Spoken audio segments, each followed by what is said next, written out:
This week on ANN, we hear about projects from the Adventist Development and Relief Agency in Sri Lanka, Czech Republic, and more. In El Salvador, church members fund and distribute books to prisoners. And thousands are baptized after an online evangelism event in Tanzania. These stories and more coming up.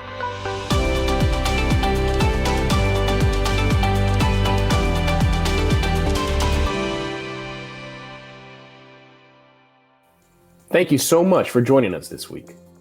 First in the news, the pear-shaped island nation of Sri Lanka is on the verge of a health crisis, and with a population of more than 21 million, hope for the COVID-19 pandemic to recede in the country remains neutral. The Adventist Development and Relief Agency, or ADRA, is teaming up with local authorities, the Adventist Church, and interfaith partners to address the most challenging preventative issues arising on the island. ADRA developed the program titled BRAVE, an acronym for Building Resilience and Vaccine Awareness. BRAVE will collaborate with interfaith groups. ADRA Sri Lanka Country Director Matthew Whitty says, "Our team has been organizing and providing water, sanitation, and hygiene efforts to meet the needs of people since the first wave of the pandemic. Our efforts have recently shifted toward helping the most vulnerable communities get through this health crisis. We realize that in the likely event of disasters such as this pandemic occurring in the future, forming relationships and being prepared are key to minimizing severe impacts." It is commonly known on the island that places of worship, religious organizations, congregations, and spiritual leaders provide the best means of support for their communities. Additionally, places of faith are often seen as safe havens or shelters in times of trouble. An interfaith pandemic relief team will work with and increase the capacity of faith leaders to head the forums, then identify families with the most vulnerable members that would be prioritized for vaccination. Each forum will focus their efforts to address COVID-19 preventative measures, debunk vaccine myths, and provide accessible resources about vaccines. Faith leaders who lead out in forums will also undergo a psychological first aid training. The online training will include the basic responses needed when responding to any psychological need and will only be applicable until an individual is referred to a professional for support. Another supported group in Sri Lanka are the deaf. ADRA will be working with the country's Ministry of Health to develop video messages that use sign language interpretation to address COVID-19 prevention awareness. Whitty shared that ADRA will also be working with an Adventist youth group known as the Youth Inspire Team to offer support. ADRA had to switch gears from its BRAVE program planning a few days ago to respond to recent flooding and landslides in the southern region. Several districts were flooded due to heavy rains that affected more than 270,000 people, killing 20. More than 2,800 survivors are staying in safety centers, and local authorities report that there have been some structural damages. Whitty says his team will be at the forefront, continuing to spread awareness about COVID-19 prevention and target people at risk of contracting the virus. Seventh-day Adventist Church members and pastors in eastern El Salvador distributed thousands of books in two major prisons in the region on June 9. The initiative saw more than a dozen local Adventist churches join forces to fund, collect, and distribute the books to two major correctional facilities, Ciudad Barrios in the San Miguel region and San Francisco Gotera in the Morazan region. There are a total of 5,500 inmates in both facilities. Pastor and initiative organizer Edwin Lopez shared that in early 2021, some church members who have relatives in those correctional facilities approached him asking for Christian literature. The collection of donations for the project coincided with Literature Evangelism Month, celebrated by the Adventist Church every May.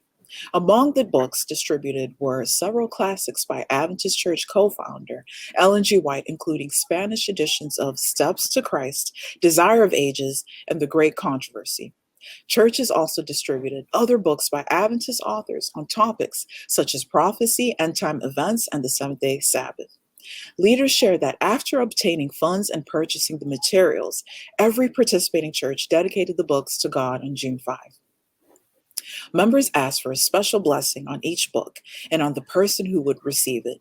On June 9, a group including representatives of several church departments joined the pastor, elders, women's ministry leaders, master guides, and ADRA leaders to take the books to the correctional facilities. At the end of the initiative, church leaders and members say they thanked God for allowing them to be the hands and feet of Jesus on this earth. They also asked for the prayers of others. Lopez emphasizes that this is not the end, but just the beginning. With God's help, it is our goal to carry the hope in Jesus to other correctional facilities. On June 24, a sudden tornado with winds estimated at 136 miles per hour struck several villages in the Czech Republic. Local authorities in South Moravia reported that so far 6 people have died. More than 250 people are injured and hundreds more are without homes. Eyewitnesses say the tornado tipped over cars and buses, uprooted trees, and showered hailstones the size of tennis balls. The forceful wind and hailstones knocked down power lines and destroyed a retirement home and local zoo. The Adventist Development and Relief Agency, which has been serving in the Czech Republic since 1992, has already met with local authorities and has set up fundraising efforts to help affected residents. According to ADRA Czech Republic Country Director Radomir Spinka, ADRA has a hub at Břeclav Adventist Church, located near Moravská Nová Ves, one of the villages impacted by the tornado, to organize emergency aid. ADRA in Slovakia has also loaned its help bus for the team to use in relief efforts. ADRA recently met with residents of Moravská Nová Ves village to assess damages and needs. They plan to serve hundreds of survivors in need of immediate assistance. According to local reports, tornadoes in Europe are not uncommon, but often go unreported because they touch down in sparsely populated rural areas. A young professional and Growing Together project officer for Western Australia, Lucy Dessington, was the keynote speaker for the weekend. She shared about the significance of acknowledging our longings and losses and finding our song within our brokenness, what it means to abide with Jesus, and how we can make space for purpose, worship, interruptions, and sacrifice as we make space for his kingdom. On Sunday, 85 leaders gathered for the annual Young Adult Leaders Breakfast, including pastors, elders, and young adults from local churches around South Queensland. Stephen Argue, co-author of Growing with and a specialist in emerging adulthood and spirituality, provided the keynote presentation via Zoom from the United States for a live webinar. In addition, the conference featured live interviews, panel discussions, and male-female breakout sessions, giving attendees ample opportunity to gain practical insights into their lives and purpose.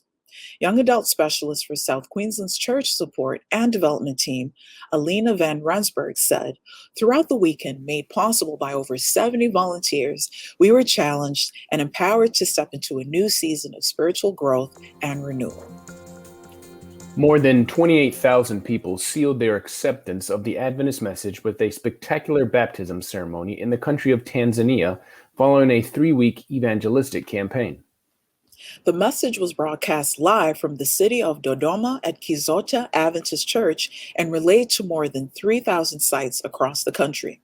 The program was the result of a partnership between Hope Channel Tanzania and Morning Star Radio and a purposeful use of evangelism through social media. The theme of the campaign was Shangwe katika njia yake, a Kiswahili phrase that means joy in his way. In his comments, President of the Adventist Church in South Tanzania and main speaker of the event, Mark Walwa Malenkana, asserted that biblical joy is a fruit of the Spirit that does not change with circumstances. He added that the newly baptized understood clearly that only Jesus can protect them against the hardships of the world, and commended lay people and church leaders for their involvement in the campaign. Each sermon was preceded by compelling health and family life presentations with practical solutions for social issues. The programs not only gave information and tips for physical and mental fitness, they also provided tips for maintaining family bonds. Besides church health workers, the government of Tanzania sent equipped nurses who tested attendees for some non-communicable diseases. Additionally, church members were involved in compassionate ministries during the campaign. They visited the poor in the slums of Dodoma, listening to them and providing financial aid. Since 2016, the media in Tanzania has been instrumental in bringing thousands of new members every year to the church. Most of the meetings are organized under the umbrella of Hope Channel Net events. Coming up, ADRA Madagascar says a study reveals ancient cereal grain may be helpful in drought-affected countries. But up next, the country of Bosnia and Herzegovina is invaded with love. Hi, VL. How are you? Are you okay? Dear VL, I can't even remember how long we've been staying at home now because of this virus. For now, it's just nice to hear your voice and see your face. Nothing beats playing outside in the dirt though. Which reminds me, are your hands clean? Yes! Mommy and Daddy says not a lot of kids get COVID-19, but it's always nice to be extra safe. We should wash our hands before picking our nose.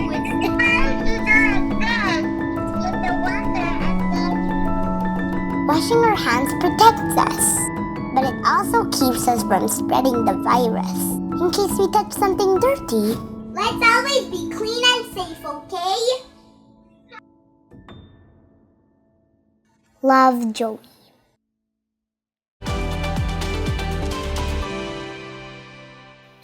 Welcome back. From June 20 through 27, 20 young people from around Bosnia and Herzegovina joined together to spend a week in Tuzla as part of the project Invasion of Love. The purpose of the event was to share messages of love and perform different acts of kindness. In the past, this part of the Balkan Peninsula has experienced many types of invasions that divided people and communities. ADRA volunteers decided on a different kind of invasion, demonstrating how showing love and doing random acts of kindness can bring people together. The group of 20 youth arrived in Tuzla on Sunday, June 20, to tour the city and make preparations for the following 5 days of activities. They started by visiting the Accident and Emergency Unit, Fire Department, Communal Services, and the local police station, bringing along boxes filled with different types of goodies to express their gratitude for the dedicated service they give for citizens every day. The volunteers also delivered 6 packages of humanitarian aid to socially endangered families. They also cleared windshields at parking lots, leaving the following message on the cars. We saw that your windshield was a bit dirty, so we decided to wash it and expand your view. Among other things, the young people offered cold drinks to passersby in different locations and gave away flowers. The group collected more than 50 bags of trash in the town's picnic area and brought surprise smiles to the passersby. As part of a health initiative, a health bazaar was set up in the area's largest shopping center, offering free massages, blood pressure checks, oxygen level checks, blood sugar level checks, and weight testing, as well as 2 survey tests to find out people's biological age and evaluated their lifestyle. One morning was solely dedicated to motivating Tuzla citizens to give up smoking by giving them an apple in exchange for a cigarette. In the afternoon, they invited people to bring their cars for a free car wash at the Seventh-day Adventist Church parking lot. Invasions of Love are annual camps that aim to tear down walls among people and communities and help establish not only tolerance but true unity among people in Bosnia and Herzegovina.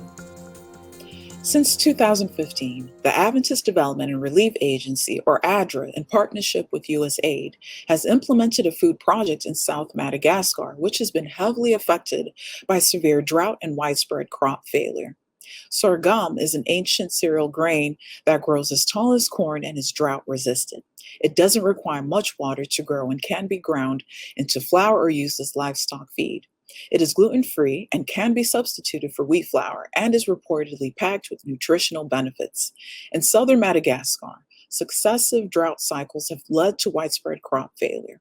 Such failure disproportionately affects chronically undeserved communities whose primary source of food and income is farming. ADRA's program manager, Emmanuel Da Costa, said, given the consistent recurrent nature of the drought cycle, the region cannot recover from one cycle before the onset of a new one, worsening and extending recovery from subsequent shocks. In addition, the rainy season has shifted by more than 2 months from the onset in September to onset in November, with poor distribution and lower overall rainfall. As a result, ADRA found that crop yields for maize, cassava, and rice dropped by 95% between 2015 and 2016 in the South. This reduction in crop yield left nearly 50% of the population in southern Madagascar, approximately 845,000 people, in urgent need of humanitarian assistance. ADRA began implementation of the food project in 4 stages, targeting drought-affected households for 4 years. ADRA has also implemented projects that included water, hygiene, and sanitation.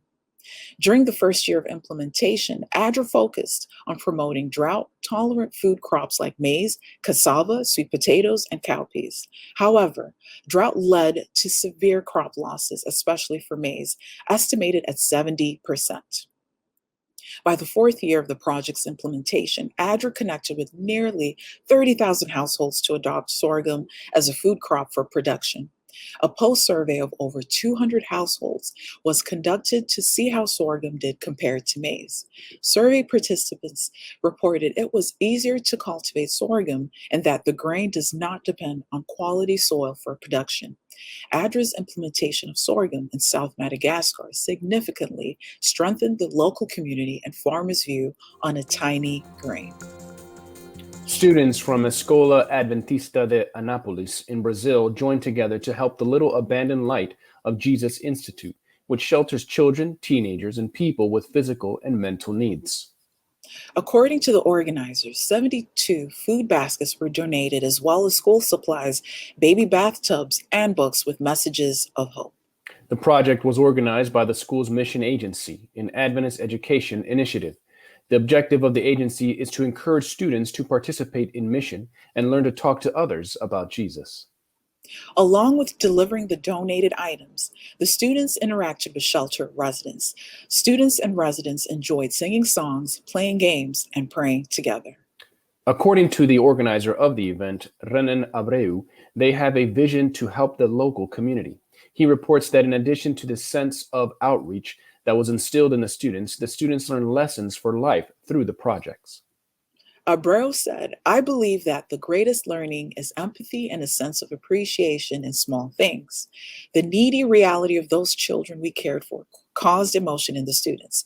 They reported that they have everything, but sometimes they don't appreciate it as they should." Coming up, David Trim is here for This Week in Adventist History. But up next, Adventist Mission shares the story of a young man planting churches in the U.S. state of North Carolina.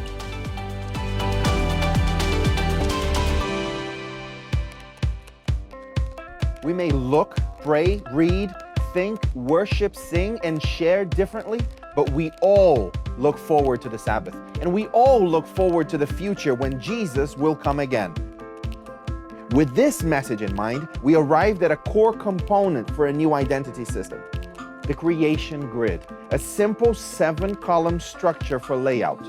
The grid is a reference both to the prophetic timeline as well as to the creation week that culminated in the 7th-day Sabbath. The first 6 columns of the grid belong to the designer. They can be filled with anything: text, images, illustrations, patterns, and logos. But the 7th column, the Sabbath column, does not belong to them. It is meant to be different and special. Regardless of what or where you are designing, you can always find information to help you communicate that we are all Seventh-day Adventists.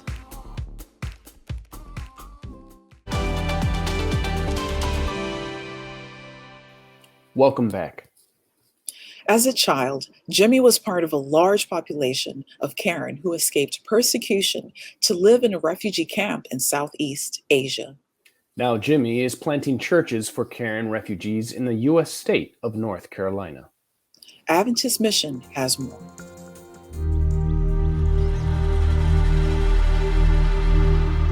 When Jimmy was a kid, his father fled to the border of a neighboring country chased by soldiers. His people, the Karen, were being persecuted.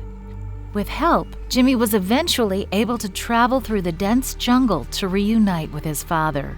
Together, they journeyed to a refugee camp in Southeast Asia. Jimmy attended an Adventist school in the camp operated by Helen Hall, a missionary from Australia. When he graduated, she asked him to teach. One day while he was teaching, a visitor from the city promised to sponsor his education. He studied theology and later coordinated the work among the Karen, planting churches and setting up feeding centers, orphanages, and schools for Karen refugee and internally displaced children. Later, when his name came up for resettlement in the United States, he was sent to North Carolina. Within 2 years, he already had 3 budding Karen church plants and was finding Adventist Karen refugee families scattered across North America. There are about 80,000 Karen refugees in the United States. Many are just trying to adapt to a new way of living in a foreign land. Some have found refuge and support in the Adventist Church, especially while being able to worship with other Karen refugees. You know, I have more friends in church, in Karen church, so we can speak Karen and we can understand each other. And if we go to American church and we don't know how to speak English, so we don't understand each other. It is very important to worship in my language because we can understand our preaching or sharing gospel if we do it in our own language. It's important because the church member and the pastor, if we can communicate straight to each other, then that would be better.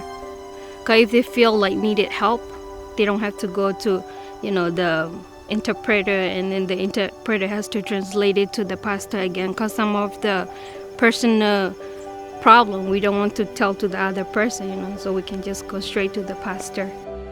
Jimmy Shui pastors several Karen congregations in North Carolina and also serves as the Karen church planting consultant for the North American Division Adventist Refugee and Immigrant Ministries. Pastor Jimmy did many things for the Karen people. Number one is he tried to organize every scattered church members who came to the United States. Every 3 years we have a family campaign for everywhere in the United States where we have a church. Every family is coming together to have a fellowship. Unless he is planning this, we don't have a fellowship, We just stay in our own states and we don't know each other. And also because of this, the young people are coming together, serving more in the church. My favorite is to be together and worship together, sing together. We love the way Karen people do that because it sounds good. When they sing, they sound so good, and because Jesus gave them their voice. The Karen Adventist believers across North America asked Pastor Jimmy to nurture and lead them, as many still are not yet fluent in English. Pastor Jimmy is planting churches among the Karen across this territory. This quarter, a portion of the 13th Sabbath offering will support refugee and immigrant ministry throughout the North American Division. It will give the opportunity for other groups like this to come together. It will also provide scholarships for them to get a valuable Adventist education. Please pray for groups like this.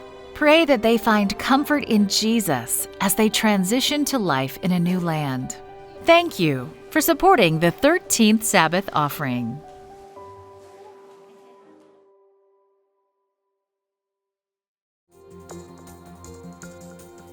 Watch this and other mission stories online by visiting adventistmission.org. Then click on videos at the top. And finally, for today's episode, let's turn to David Trim for a look at Adventist history. This week, we hear about the life and work of Adelia Van Horn and Gustav A. Lindsay. Welcome to This Week in Adventist History. On July 8, 1922, Adelia Van Horn died in Battle Creek in the U.S. state of Michigan, aged 83. Born Adelia Patton, she was welcomed into the home of James and Ellen White in her early 20s and lived with them for 2 years, assisting Mrs. White in preparing materials for publication. You see Adelia and the White family photographed together here in a picture that dates from 1864. In 1865, Adelia married this man, Isaac Van Horn, who had been ordained the previous year. For the next 3 years, Isaac was treasurer of the General Conference, while Adelia was editor of the Youth's Instructor, the church's paper for children. In February 1871, the 9th General Conference session elected Adelia Van Horn the General Conference treasurer. She was the 5th person and first woman to fill that role, and the first woman to be one of the 3 officers of the General Conference. She served in this role for 2 one-year terms. In 1873, Isaac was called to work in California, and over the next nearly 15 years, Adelia supported him in ministry up and down the Pacific coast of the United States, pioneering in what became the U.S. states of Oregon and Washington, before they returned to ministry in Michigan, subsequently serving in Canada and on the east coast of the states. Isaac died in 1910, but Adelia survived him by 12 years. She had a remarkable career of service, helping to put the embryonic Seventh-day Adventist Church on a firm footing. On July 9, 1974, Gustav A. Lindsay died in Portland, Oregon. Lindsay had been born in 1895 in Mistulus, Sweden. At age 17, he emigrated to the United States, where he became a Seventh-day Adventist. In 1921, Gustav graduated from Broadview College, the church's Swedish language seminary, and the following year married Hildur Mari Karlsson. After a year of ministry in the United States, in 1922 the Lindsays went to Sweden. Gustav served in Scandinavia as a teacher, pastor, evangelist, and administrator for the next 24 years, except for 3 years as a departmental director for the Northern European Division, headquartered in Britain. At the 1946 General Conference session, Gustav was elected president of the Northern European Division. At the 1950 session, when there was another strong candidate, he gracefully accepted election as treasurer of the division, a position he held for 8 years. From 1958 to 60, he served as manager of the General Conference Transportation Bureau, responsible for sending missionaries overseas, until he retired in 1960. That was This Week in Adventist History. Thanks for watching ANN. Join us next week for more news from the headquarters of the Seventh-day Adventist Church. Did you know the Adventist Church has a YouTube channel where you can watch ANN Video, ANN In-Depth, and plenty other amazing videos on prophecy, health, and Bible study? Just go to YouTube and search for the Adventist Church. Click the subscribe button to make sure you're caught up each week. And remember, leave a comment or a prayer request. We have people who are praying for you 24 hours a day, 7 days a week. Before we say goodbye, here's some good news from the book of Ezra, chapter 3, verse 11. The passage says, "With praise and thanksgiving they sang to the Lord. He is good. His love toward Israel endures forever. And all the people gave a great shout of praise to the Lord, because the foundation of the house of the Lord was laid."